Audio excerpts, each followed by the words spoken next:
L'APIX a lancé ce matin une opération de libération des emprises sur l'axe ferroviaire Diamniadio-AIBD.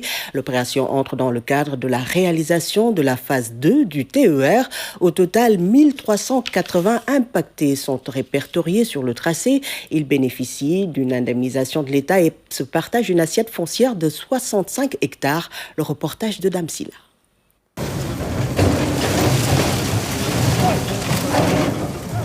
Des engins qui tournent en plein régime pour libérer les emprises sur l'axe devant abriter la phase 2 du train express régional allant de Diamniadio à l'aéroport international Blaise Diagne.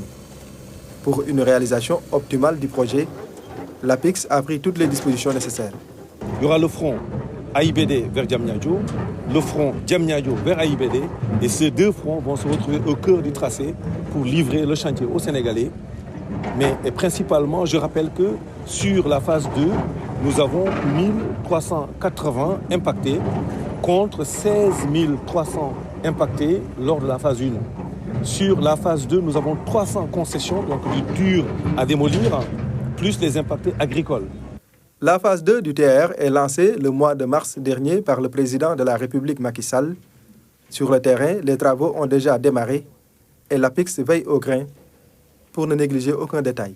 Sur ce tracé, on a appris et on a réinventé nos méthodes de travail.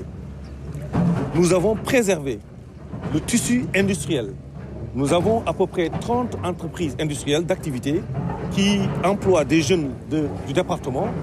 On a tout fait pour que le linéaire, et pendant la phase d'installation, qu'on n'impacte pas l'activité industrielle de ces entreprises. D'autre part, nous allons restaurer le tissu végétal occupé par les emprises afin qu'on rende au département de Rufisque, à la région de Thiès, qui sont ces deux régions impactées par la phase 2, le tissu végétal initialement impacté, mais aussi rendre prospère la zone par la densification de la petite et la moyenne entreprise, mais aussi le caractère structurant et dimensionnant de ce type de projet dans la zone.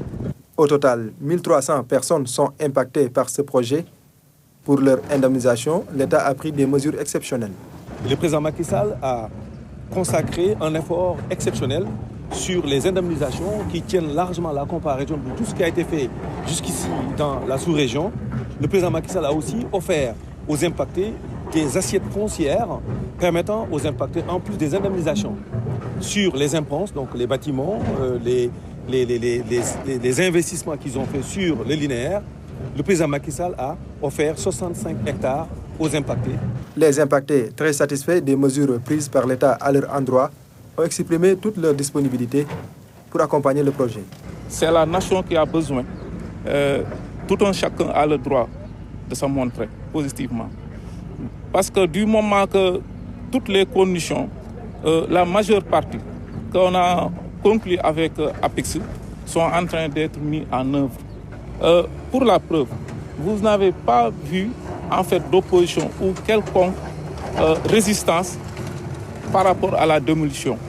Les travaux de la deuxième phase du train express régional Diamniadio-AIBD seront livrés en décembre 2023. L'État promet de démarrer juste après la troisième phase, AIBD Mbour et AIBD Thiès.